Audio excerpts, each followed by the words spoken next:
Tobias has to be one of the pettiest villains I've seen in a long time, or probably the pettiest of them all, but I'm here for it.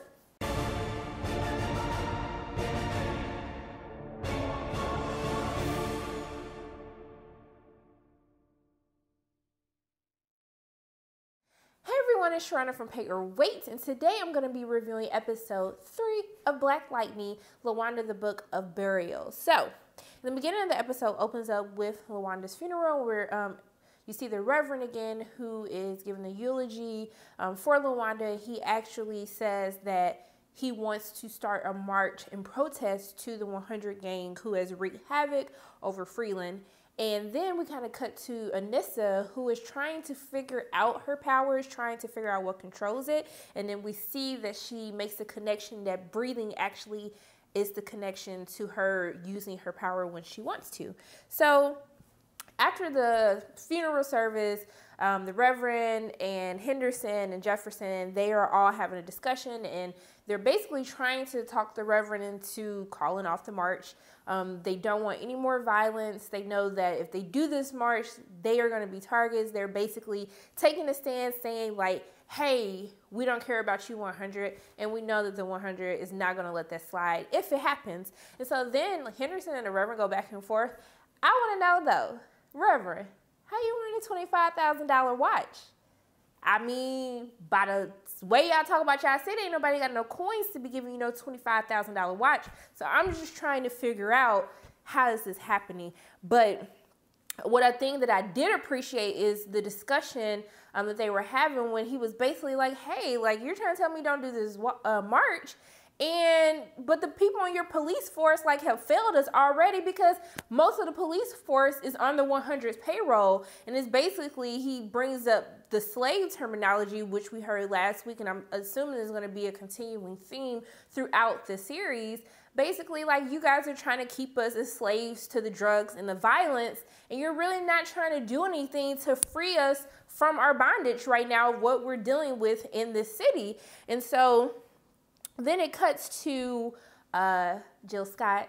Hey girl, Lady Eve. Tobias is going to basically apologize for everything that happened in the previous episode, and he's trying to make amends with Lady Eve. And then she kind of she talks about the Bible. And so church has been a huge theme in this episode. And one of the things that I found interesting is when she was telling Tobias, like, hey, you got to take care of Black Lightning, because he's basically inspiring these people who are our slaves to rise up against us, and they don't fear us anymore. And when they don't fear us anymore, then that takes money out of our pockets. And one of the reasons why this kind of theme of church and inspiration kind of spoke to me was it kind of brought me back to, you know, what you learn about slavery and how the slave owners didn't allow their slaves to read from the book of Exodus to talk about how Moses led them out of bondage into the promised land. And so when you see Lady Eve say like, so what, is he going to do this march and lead them into the promised land? I think that's a great correlation. They're fine with them being spiritual. They're fine with everybody going to church and praying that the violence will end, but they don't want them to actually feel like they can do something to stop it.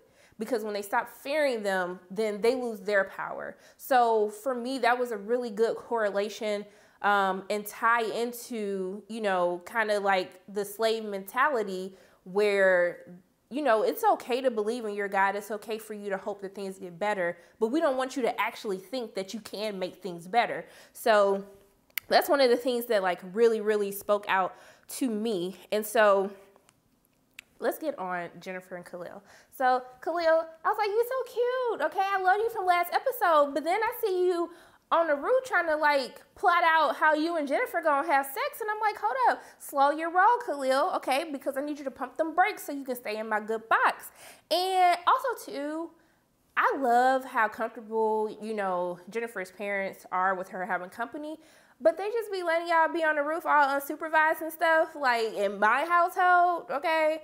I need y'all in front of me, both eyes, okay, so I can see what you're doing. Keep your hands to yourself. We don't want no issues. So I thought it was cute how they had the conversation kind of planning out how to have sex, and then Khalil has to tell her, like, hey, I'm not a virgin.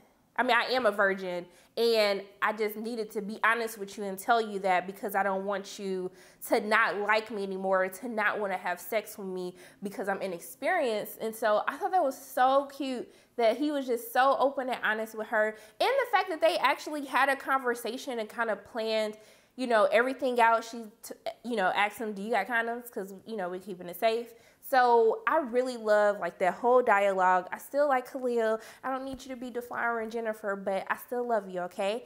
Now, you know, I thought that was the end of it. But then Jennifer sits down and is like, hey guys, it's time for me to have sex. So I just wanted to let you guys know. What are your thoughts about it? And then Jennifer was even so bold to take it a step further, as if telling your parents that you were going to have sex wasn't like bold enough. She was like, hey, just to let you know, this is going to take place, you know, on Saturday. I'll make sure I'm home before curfew, but it's going to happen in the afternoon. Just wanted to give you a heads up. Thanks.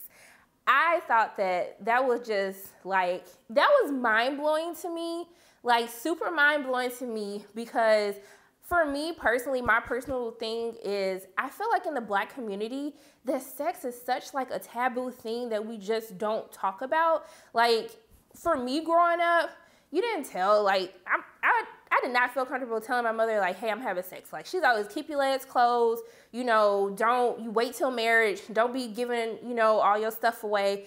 And I never felt comfortable to talk to my parents about things like that. And kind of from conversations from me and other friends, no one really felt comfortable talking to their parents. It was kind of just something like, hey, don't have sex. And if you do, but you shouldn't, you know, use protection. But no one really talked about it. So I really appreciated the fact that the writers took the time to make this such like an open family, a progressive family, and really like show them like, hey, it's okay to be honest with your parents. It's okay for you to be honest with your kids, like to foster that dialogue, that conversation. I really hope that this episode inspires some parents to kind of adapt that type of thinking, because you can't control what your kids are doing. It's better that they're well prepared and they have knowledge, you know, of what to do and what not to do. So I really appreciated that. Like, it meant so much to me, seriously, because I pray that I can be that parent, but Lord, who knows once I have kids. So then we see Nyssa, and they kind of talk about how, like, hey, Nyssa's been kind of distant. We haven't seen her. She's not here for dinner. And then you see Nyssa is basically trying to do research now on, you know, genetic mutation. And she meets this girl in the library, and the girl invites her to this party. And I'm like, Nyssa, don't do it. You got a good thing at home. Why you trying to mess it up, okay? Why? And then she goes to this party, and I'm like, Lord, please just let her be having fun dancing and don't do nothing else. And as she's having fun dancing and doing nothing else, her girlfriend pops up on her, and it was like, hey, Miss Black Lives Matter, so you cheating on me with an Asian? I died, okay? And then when she called her an Instagram hoe, I was dead. I was done.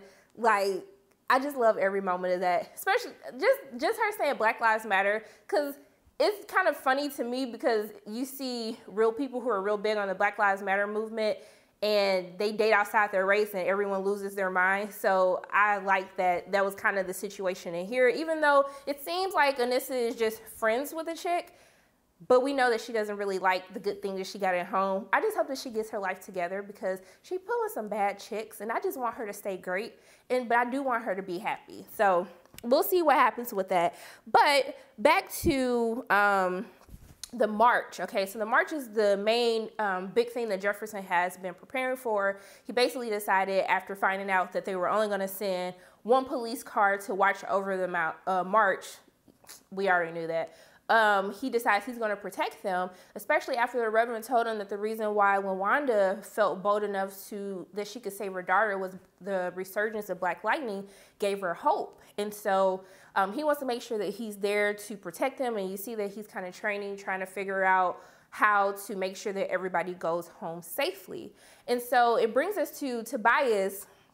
Comes up with a plan to shoot some of the marchers, because if they kill the Reverend, they shoot the Reverend, he becomes a martyr, and then it just gets people more energized for, you know, the rebellion against the 100. So, you know, he has calls a guy in his office like, hey, you know what you need to do? We got it all wrapped up, just take this gun.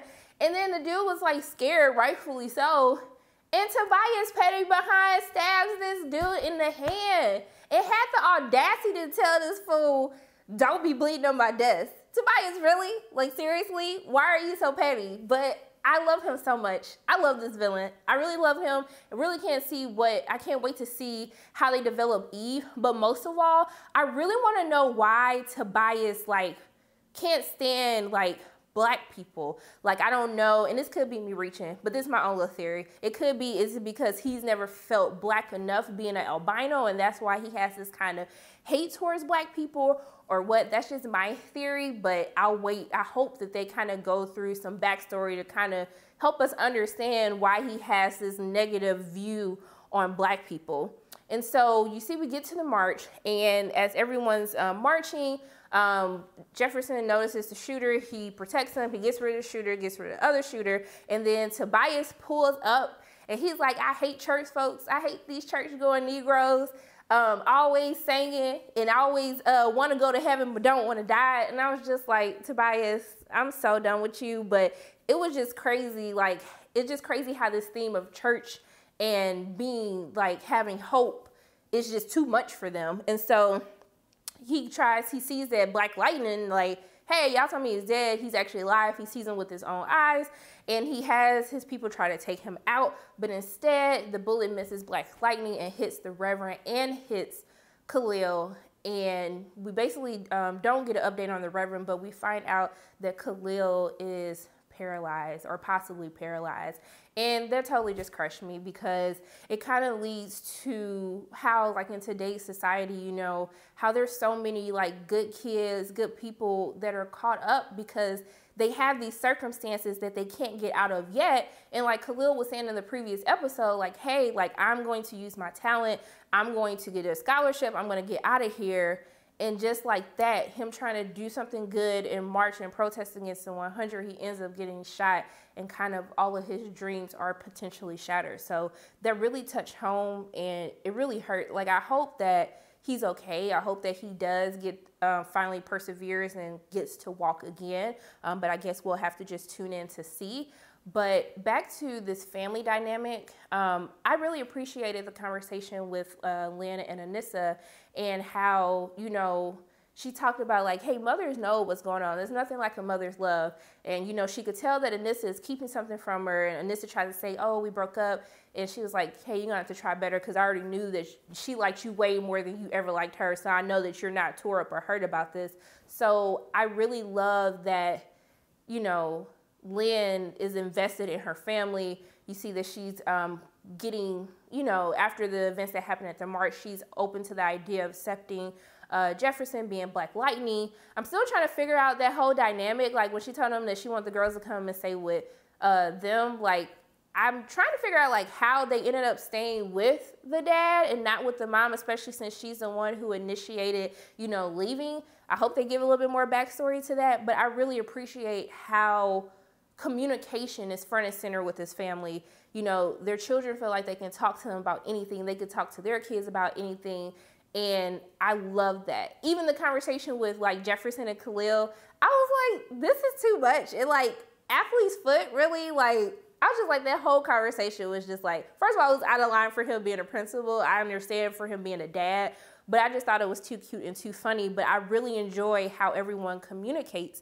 And so those are my thoughts. Oh, before I end, what's up with old dude deleting the video? Tobias, like, is he working for both sides? I need answers, okay? I need the receipts. I need you guys to tell me by next week. I pray, I hope, probably not. But I need to know what's going on with that too. But I think that pretty much wraps up my thoughts for this week's episode. Black Lightning keeps getting better and better and better. I'm loving the energy. I'm loving the storylines. I'm loving the realness of the show. Writers, keep doing what you're doing. I appreciate you. The fans appreciate you. And my name is Sharana Williams from Pay or Wait. And if you like what you saw today, make sure you hit the like button, hit subscribe, share this video with your friends, and I will see you soon.